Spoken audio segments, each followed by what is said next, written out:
जय हिंद, वंदे मातरम। दोस्तों, मैं आशुतोष आपके अपने यूट्यूब चैनल एग्ज़ाम क्रैक पर आप सभी का बहुत बहुत स्वागत करता हूं। देर ना करते हुए यूपी बीपीएससी शिक्षक भर्ती के लिए जो महत्वपूर्ण प्रश्नों की श्रृंखला चल रही है उसी श्रृंखला को स्टार्ट करते हैं, क्योंकि आपका टाइम बहुत इम्पॉर्टेंट है और इस टाइम को बर्बाद ना करते हुए हम आज आपसे बात करते हैं इसके लिए। तो चलिए सबसे पहले स्टार्ट करते हैं। जैन धर्म में, जैन परंपरा के अनुसार जैन धर्म में कुल कितने तीर्थाकर थे? क्या 20 तीर्थाकर थे, 22 तीर्थाकर थे, 23 तीर्थाकर थे या 24 तीर्थाकर थे? तो आपको सबको पता है इनमें 24 तीर्थाकर थे। कितने थे? 24 तीर्थाकर थे। अगली बात आती है, त्रिपिटक धर्म ग्रंथ कौन सा है? त्रिपिटक धर्म ग्रंथ किसमें है? जैन धर्म में, बौद्ध धर्म में, सिख धर्मों में, हिंदू धर्मों में। तो ये किसमें है? तो ये त्रिपिटक ग्रंथ किसमें है? बौद्ध धर्म में। किसमें है? बौद्ध धर्म में है। अगला क्वेश्चन आता है, बुद्ध ने निम्नलिखित में से किस स्थान पर महापरिनिर्वाण हुआ था, यानी वहाँ पर स्वीकार किए थे? पावापुरी, कपिलवस्तु, कुंडलीग्राम या कुशीनगर या कुशीनारा? तो इनका महापरिनिर्वाण मतलब होता है मृत्यु कहाँ हुई थी? तो इनकी मृत्यु हुई थी कुशीनगर, उत्तर प्रदेश, देवरिया में। चलिए, आज का क्वेश्चन कैसे लग रहा है कमेंट करके हमें जवाब दीजिए, क्योंकि हमें ऐसे ही क्वेश्चन मिलते रहें बनाने के लिए। और आज का सबसे इम्पोर्टेंट क्वेश्चन जो सुपर इम्पोर्टेंट है, यानी चौथा क्वेश्चन अभी का, कह रहा है किस शासक ने बौद्ध के विख्यात विक्रमशिला विश्वविद्यालय की स्थापना करवाई थी? महिपाल, देवपाल, गोपाल, धर्मपाल? तो किसने कराई थी? ये बहुत इंपॉर्टेंट है। तो इसको कराने वाला व्यक्ति कौन था? धर्मपाल था। अगला आता है, किसके द्वारा तृतीय बौद्ध संगीति को संरक्षण प्रदान किया गया? तो किसके द्वारा तृतीय बौद्ध संगीति को संरक्षण प्राप्त किया गया? तो वह शासक कनिष्ठ था, अशोक था, महाकश्यप था या उपालि था? तो ये कौन सा था? तो आपको पता है अशोक था। अगला आता है, बौद्ध ग्रंथ पिटकों की रचना निम्नलिखित में किस भाषा में की गई? संस्कृत, पाली, अवधी, अर्धमगधी या प्राकृति? तो आप जानते हैं किस भाषा में किया गया, तो आपको पता होना चाहिए किस भाषा में किया गया? पाली। तो आपको ये सब क्वेश्चन तो अच्छा लग रहा होगा, समझ में भी आ रहा होगा। अगर क्वेश्चन समझ में आ रहा है तो अपने मित्रों तक शेयर करना मत भूलिए, ताकि हमें और भी क्वेश्चन बनाने के लिए प्रोत्साहन मिलता रहे। आइए चलते हैं अगला क्वेश्चन के साथ। अब बात करते हैं, किस शासक के शासनकाल में नेपाल में बौद्ध धर्म का आगमन हुआ था? समुद्रगुप्त के, अशोक के, चंद्रगुप्त के, हर्षवर्धन के? तो किसके शासनकाल में हुआ था? तो हुआ था अशोक के शासनकाल में। सांची क्यों विख्यात है? क्योंकि चट्टान काट कर बनाया गया मंदिर है, गुफाओं की चित्रकारी है, सबसे बड़ा बौद्ध स्तूप है और अशोक का शिलालेख है। तो सांची इसलिए विख्यात है क्योंकि वह सबसे बड़ा बौद्ध स्तूप है। महावीर का जन्म किस क्षत्रिय गोत्र में हुआ था? शाक्य या जनमित्र या सल्लास या लक्ष्मी? तो आपको पता है उनमें क्या हुआ था? जामात्री। किसमें हुआ था? जनात्रिक में हुआ था। अगली बात आती है, महावीर की माता का क्या नाम था? तो माता कौन थी? यशोदा थी, अनुजा थी, त्रिशला थी या देवी देवानंदी थी? तो इनकी माता जी कौन थी? तो आपको पता है त्रिशला थी। कौन सी? त्रिशला थी। तो अगला क्वेश्चन आता है जो आज का इम्पोर्टेंट क्वेश्चन से स्टार्ट हो रहा है, बौद्ध धर्म द्वारा अपने धर्म में दीक्षित किया जाने वाला अंतिम व्यक्ति इनमें से कौन था? आनंद, सरिसपुत्र, मोमगल या सुभद्र? तो इसको कौन करने वाला व्यक्ति था? तो इसको व्यक्ति करने वाला तो कौन था? सुभद्र था। बात करते हैं, प्राचीनतम विश्वविद्यालय कौन सा है? गांधार, कन्नौज, नालंदा, वैशाली? तो आप सभी को पता है इसमें कौन सा है? नालंदा है। किस भाषा का सबसे ज़्यादा प्रयोग बौद्ध प्रचार में किया गया? तो प्रचार में किया गया क्या संस्कृत का, क्या प्राकृतिक का, क्या पाली का, क्या शौर्सनी का? तो किसका प्रयोग किया गया? पाली का। महावीर की मृत्यु कहाँ पर हुई? क्या श्रवणबेलगोला में, लुम्बिनी में, या कुलमुनी में, या पावापुरी में? तो महावीर स्वामी का मृत्यु जो हुई वो पावापुरी में हुई। कहाँ हुई? पावापुरी में हुई। उम्मीद करते हैं आपको सारी चीज़ें क्लियर हो रही होंगी। अगला इम्पॉर्टेंट क्वेश्चन है आज का, कह रहा जैनियों के पहले तीर्थंकर कौन थे? अष्टनेमी, पार्श्वनाथ, जातिक या ऋषभदेव? तो कौन से थे? तो आपको सबको पता है ऋषभदेव जी थे। कौन से थे? ऋषभदेव। अगला क्वेश्चन है, मठ मंदिर स्फूर्ति किससे संबंधित है? मठ मंदिर स्फूर्ति किससे संबंधित है?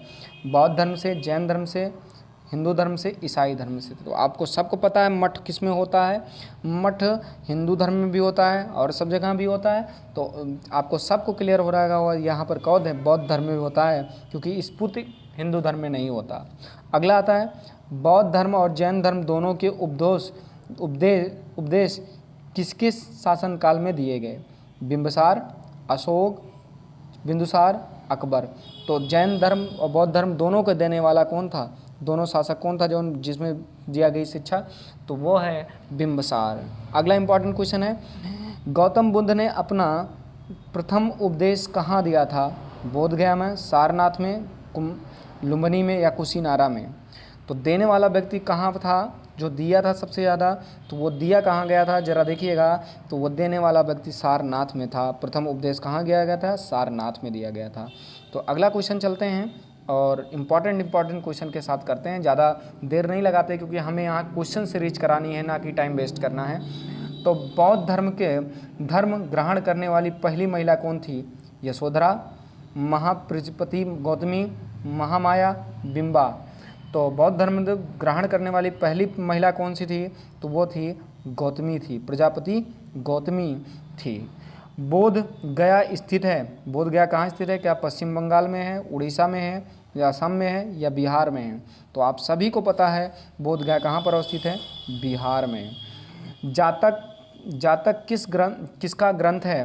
क्या वैष्णव धर्म का, जैन धर्म का, बौद्ध धर्म का, या शैव धर्म का? तो आप सभी जानते हैं किसका है? बौद्ध धर्म का। अगला क्वेश्चन आता है, सिद्धार्थ बुद्ध को ज्ञान प्राप्ति कहाँ पर हुई? वाराणसी में, सारनाथ, कुशीनगर, या गया में? तो आप सबको पता है इनको ज्ञान की प्राप्ति कहाँ हुई? गया में हुई। कहाँ पर हुई? गया में हुई। अगला इंपॉर्टेंट क्वेश्चन है, जो बहुत इंपॉर्टेंट क्वेश्चन है, आप जानते होंगे।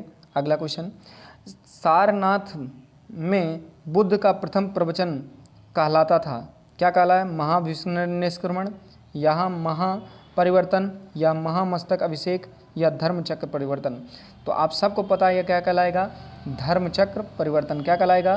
धर्मचक्र परिवर्तन। महापरिनिर्वाण मतलब मृत्यु, महानिष्क्रमण मतलब गृह त्याग। तो ये तीन इंपॉर्टेंट है, बहुत ज़्यादा पूछे जाते हैं। अगला क्वेश्चन, और जो आज का, अब अगले टॉपिक पे चलते हैं, बहुत इंपॉर्टेंट क्वेश्चन है। यहाँ से थोड़ा सा आपको 25 नंबर क्वेश्चन में, 24 नंबर क्वेश्चन में क्या कह रहा है कि बुद्ध के जन्म, बौद्ध धर्म ने समाज के निम्नलिखित वर्गों पर महत्वपूर्ण प्रभाव डाला? व्यापारी पुजारी, साहूकार गुलाम, महिला शूद्र, या युद्ध व्यापी? तो किस पर डाला सबसे ज़्यादा प्रभाव? तो डालने वाला था क्या? महिला और शूद्र पर। कहता है बुद्ध का गृह त्याग का प्रतीक कौन सा था? घोड़ा था, हाथी था, बैल था, पेड़ था? तो क्या था? तो आप सब जानते हैं बुद्ध के जन्म का क्या था? घोड़ा था। गौतम बुद्ध द्वारा भिक्षुणी संघ की स्थापना कहाँ की गई थी? क्या सारनाथ में की गई, कपिलवस्तु में की गई, या वैशाली में, या गया में की गई? तो आप सभी जानते हैं कहाँ पर की गई? वैशाली में की गई भिक्षुणी सभा की। अगला इंपॉर्टेंट क्वेश्चन आता है 27 नंबर क्वेश्चन, आइए ध्यान दीजिए। कह रहा कि सर्वप्रथम शून्यवाद का प्रतिपादन करने वाला बौद्ध दार्शनिक कौन था? असंग, पशुबंधु, नागार्जुन, दृढ़ नागा? तो किसने की थी? तो आप सबको पता है इसको करने वाला कौन था? नागा अर्जुन था।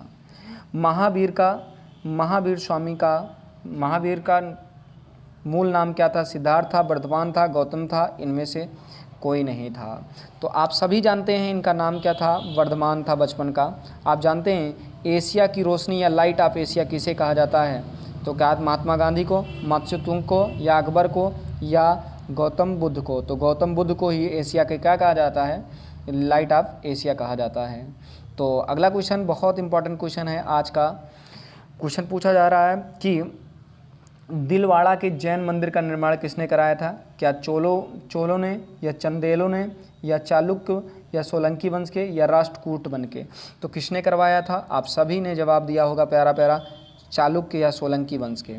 नागार्जुन कौन था? तो नागार्जुन क्या ग्रीक राजा था, या क्या था वैष्णवी शासक था, या जैन मठवासी था, या बौद्ध दार्शनिक था? तो ये कौन था? आपको पता है ये बौद्ध दार्शनिक था। अगला क्वेश्चन आता है, जैन धर्म की परंपरा के अनुसार महावीर कौन से तीर्थंकर थे? जैन धर्म की परंपरा के अनुसार महावीर कौन से? क्या पहले थे, 8वें थे, 18वें थे, या 24वें थे? तो आपको सबको पता होगा जैन धर्म की परंपरा के अनुसार ये कौन से थे? 24वें थे। जैन धर्म का आधारभूत बिंदु कौन था? क्या था आधारभूत बिंदु कौन था? क्या कर्म था, निष्ठा थी, अहिंसा थी, या विराग था? तो आप सभी ने जवाब दिया होगा 33 का कौन सा है, कमेंट करते रहिए। तो ये अहिंसा थी। क्या थी? अहिंसा। अगला क्या कह रहा बहुत इंपॉर्टेंट क्वेश्चन, अगला क्वेश्चन है 34 नंबर क्वेश्चन, जो आज का सुपर इंपॉर्टेंट क्वेश्चन है। जियो और जीने दो किसने कहा था? महावीर स्वामी ने, गौतम बुद्ध ने, या महात्मा गांधी ने, या विनोबा भावे ने? तो किसने कहा था? महावीर स्वामी ने। तीर्थंकर के क्रम में अंतिम कौन थे? ऋषभदेव, पार्श्वनाथ, या मणिक, सुभृता, या महावीर? तो तीर्थंकर के क्रम में अंतिम क्रम जो थे वो उनका था, किसका था? अंतिम क्रम किसका था? तो आप सभी जवाब देते होंगे कि महावीर स्वामी का था। जैन धर्म में पूर्ण ज्ञान के लिए क्या शब्द किया गया? तो जिन कहा गया, रत्न कहा गया, कैल्य कहा गया, या निर्वाण कहा गया? तो आप सभी जानते हैं कि इनको क्या कहा गया? तो आप सभी जानते हैं इनको कैवल्य कहा गया। क्या कहा गया? कैवल्य कहा गया। अगला क्वेश्चन है, पूछा जा सकता है महावीर स्वामी, ध्यान दीजिएगा, महावीर स्वामी का जन्म कहाँ हुआ था? कुंडलीग्राम में, पाटलिपुत्र में, मगध में, या वैशाली में? तो आप जवाब दीजिए कहाँ पर हुआ था? तो ये कहाँ हुआ था? कुंडलीग्राम में हुआ था। आज का महत्वपूर्ण क्वेश्चन और अंतिम क्वेश्चन है आज का, और यहीं से इम्पोर्टेंट क्वेश्चन शुरू होता है आज का। अब बात करते हैं 38 नंबर क्वेश्चन। कनिष्ठ के शासन में चतुर्बौद्ध संगीति किस नगर में आयोजित हुई थी? क्या मगध में, कुंडली भवन में, या पाटलिपुत्र में, या राजगृह में? तो कहाँ पर हुई थी? आप सभी को पता है कुंडलबन कश्मीर में हुआ था। अगला क्वेश्चन, तृतीय बौद्ध संगीति कहाँ पर आयोजित हुई थी? तो तृतीय बौद्ध संगीति जो आयोजित हुई थी वो कहाँ पर आयोजित हुई थी? जवाब दीजिएगा, क्या वात्स में, पाटलिपुत्रा में, कौशाम्बी में, या कश्मीर में? तो तृतीय बौद्ध संगीति जहाँ हुई थी वो कौन सा था? पाटलिपुत्रा था। क्या था? पाटलिपुत्रा था। तो अगला क्वेश्चन है जो आज का सुपर इम्पॉर्टेंट क्वेश्चन है वो है अशोक के शासनकाल में बौद्ध संगीति किस नगर में आयोजित हुई थी? सुपर इम्पॉर्टेंट क्वेश्चन, अशोक के शासनकाल में बौद्ध संगीति कहाँ पर हुई थी? तो अशोक के शासनकाल में बौद्ध संगीति क्या मगध में हुई थी, पाटलिपुत्रा में, समस्तीपुर में, राजगृह में? कहाँ पर हुई थी? तो आप सभी को पता है पाटलिपुत्रा में हुई थी। और आज का अंतिम क्वेश्चन जो बीपीएससी 2001 में आया है, सुपर इम्पॉर्टेंट क्वेश्चन है, करा निम्नलिखित में से बौद्ध धर्म और जैन धर्म को में समानता समान नहीं है। क्या नहीं है? अहिंसा, आत्मदमन, वेदों के प्रति उदासीनता, रीति रिवाजों को अस्वीकृति। क्या नहीं है?